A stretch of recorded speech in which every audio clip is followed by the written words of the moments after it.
2025 महाराष्ट्रामध्ये भारताचे गृहमंत्री आणि भारतीय जनता पक्षाचे ज्येष्ठ नेते अमित भाई शाह यांचा दौरा आहे। काल नागपूर आणि संभाजीनगर, आता नाशिक आणि नंतर कोल्हापूर अशा ठिकाणी दौरे आयोजित केलेले आहेत। जवळपास 4 विभाग यामध्ये कव्हर केले गेलेले आहेत। या 4ही ठिकाणी भारतीय जनता पक्षाचे जे काही कार्यकर्ते आहेत, प्रामुख्याने जिल्हा अध्यक्ष, जिल्ह्यातील पदाधिकारी, तालुक्यातील पदाधिकारी, आमदार आणि खासदार, जिल्ह्याच्या रचनेप्रमाणे जवळपास 800 ते 1000 कार्यकर्त्यांना एकत्र करून या विधानसभेच्या निवडणुकीमध्ये भारतीय जनता पक्ष आणि एनडीएचं सरकार आणण्याच्या दृष्टीनं मोदीजींनी मार्गदर्शन केलं आहे। आणि लोकांचा उत्साह, कार्यकर्त्यांचा उत्साह पाहून आम्हाला खात्री आहे की येत्या विधानसभेच्या निवडणुकीमध्ये भारतीय जनता पक्ष आणि एनडीए नक्कीच महाराष्ट्राच्या विधानसभेवर भगवा ध्वज फडकविल अशी आम्हाला या बैठकीनंतर खात्री झाली। 2 महिन्यांपूर्वी झालेल्या निवडणुकीमध्ये महायुतीचा सुपडा साफ झालाय। 8 ते 10 जागांवर घसरण झाली। मला असं वाटतं की लोकसभेच्या निवडणुकीमध्ये अपेक्षित यश असा मला मिळालं नाही, परंतु तो जनादेश होता। तो जनादेश आम्ही स्वीकारला। परंतु लोकसभेच्या निवडणुका आणि विधानसभेच्या निवडणुकीमधला जो काळ गेला, त्या कालखंडामध्ये जनतेच्या मनामध्ये ज्या काही भावना होत्या त्या आता बदललेल्या आहेत।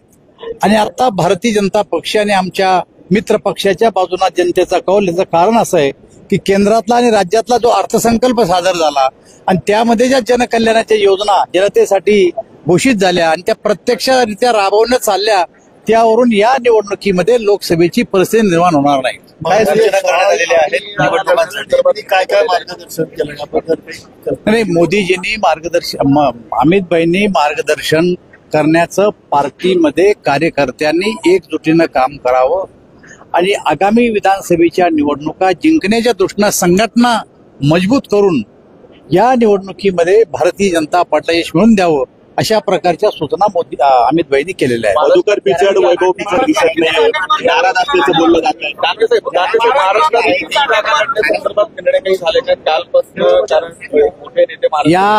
या विधानसभेच्या निवडणुकीमध्ये तिन्ही घटक पक्षाचे नेते एकत्र बसून जागा वाटपाची चर्चा करतायत। कुठल्याही प्रकारचा वाद आमच्या जागा वाटपामध्ये किंवा युतीमध्ये नाहीये। हे यशस्वीरित्या बोलणी चालू आहे आणि ज्यावेळेस ही बोलणी संपूर्णपणानं संपेल त्या टायमाला आम्ही प्रेस पुढे येऊन सांगू। मधुकर पिचड आणि वैभव पिचड दिसत नाही। पद्माकर वळवी यांनी मुख्यमंत्र्यांवर गंभीर टीका केली। आदिवासींच्या विरोधात जो निर्णय केला त्याला जमिनीत काढल्याशिवाय राहणार नाही। कोणीही आदिवासीच्या विरोधात निर्णय घेणार नाही। प्रत्येकाचे हक्क अबाधित ठेवून हे सरकार सुरळीत चालवण्याचा सरकारचा प्रयत्न आहे। त्यामुळं कोणाच्या हक्कावर गदा आणण्याचा आमचा विचार नाही। पण भाजपचे नेते मुख्यमंत्र्यांवर टीका करतायत। मला असं वाटतं की एखादा कार्यकर्ता एखाद्या ठिकाणी जर बोलला तर ते काही नेतृत्वाचा निर्णय किंवा पक्षाचा निर्णय होऊ शकत नाही। मधुकर तब्येत जास्त खालावत चाललेली आहे, आरक्षणा संदर्भात आपली ठोस भूमिका काय आहे? आज उपोषण पण मागे घेतलं।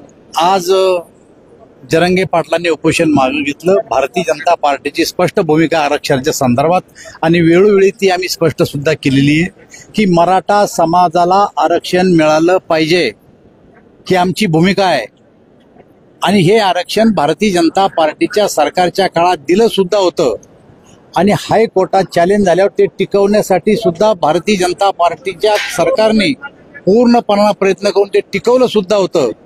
परंतु ते सुप्रीम कोर्टात चॅलेंज झालं, दरम्यान सत्तांतर झालं आणि उद्धव ठाकरे मुख्यमंत्री झाले।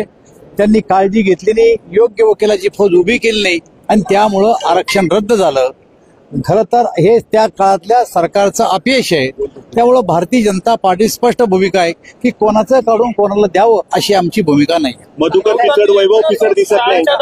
टीका केलेली होती, मणिपूरला जायला वेळ नाहीये, लडाखला जायला वेळ नाहीये, काश्मीरला देखील तिथे अतिरेकी येत आहेत, मात्र महाराष्ट्राकडे लक्ष घातलं जात आहे। हे बघा, हे बोलणं त्यांना राजकीय दृष्ट्या त्यांचं बोलणं आहे। पण मागच्या प्रधानमंत्र्याचा किंवा मागच्या एखाद्या नेत्याचा इतिहास जर बघितला तर त्याही काळात तो काही मणिपूरचा संघर्ष आज नाहीये। खरं तर तो शांत झाला पाहिजे, प्रयत्न करतंय सरकार, परंतु मागच्या काळातही सुद्धा संघर्ष झाला तेव्हा काही कोणी त्या ठिकाणी गेलं होतं आणि आम्ही गेलो नाही असं नाही. आमचं सरकारी यंत्रणा पूर्णपणे काम करून ते शांत करण्याचा प्रयत्न करत आहे. विरोधक गेले नाही म्हणून आपण गेलो नाही. लोकसभेमध्ये अडचणीची ठरली कांदा निर्यात होती, कांदा निर्यातमध्ये तुम्हाला अडचणीची ठरली होती लोकसभेमध्ये. आता विधानसभेमध्ये आपण कांदा आयात सुरू केलेली आहे, त्याबद्दल काही मार्गदर्शन करण्यात आहे का? हे बघा, सरकारने स्पष्टपणानं निर्णय घेतलेला आहे. कांदा असू द्या, सोयाबीन असू द्या, अन्य पिकासाठी सुद्धा सरकारनं जे आताच्या अर्थसंकल्पामध्ये घोषणा केलेली आहे आणि सोयाबीनसाठी जे आता काही भावांतर देण्याचे प्रयत्न केला आहे, मला असं वाटतं सोयाबीनचे भाव आता वाढलेले आहेत. नाही, कांद्याची आयात करण्यात आलेली आहे. अफगाणिस्तानमधनं कांदा येतो.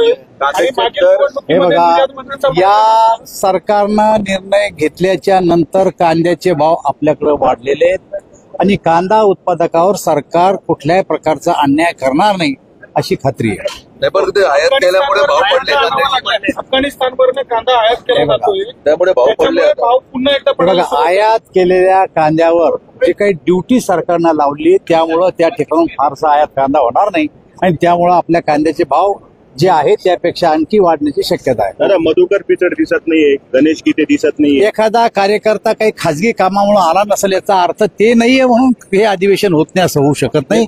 ते त्यांच्या काही वैयक्तिक कामामुळे हे आले नसतील, पण अनेक कार्यक्रमात त्यांनी हजेरी लावलेली आहे. पक्षांतराच्या चर्चा आहेत. एखादा नेता एखाद्या कारणानं जर कोणाला भेटला तर आजकाल त्यांच्या पक्षांतराची चर्चा होते. मला असं वाटतं अशा प्रकारचं पक्षांतर ते करणार नाही. जरांगेला काय झालं सरकार अशा प्रकारचं पक्षांतर ते करणार नाही. जरांगेला काय झालं सरकार जबाबदार असं आज जे काही कार्यकर्ते बोलवले ते पक्षाचे पदाधिकारी बोलवले.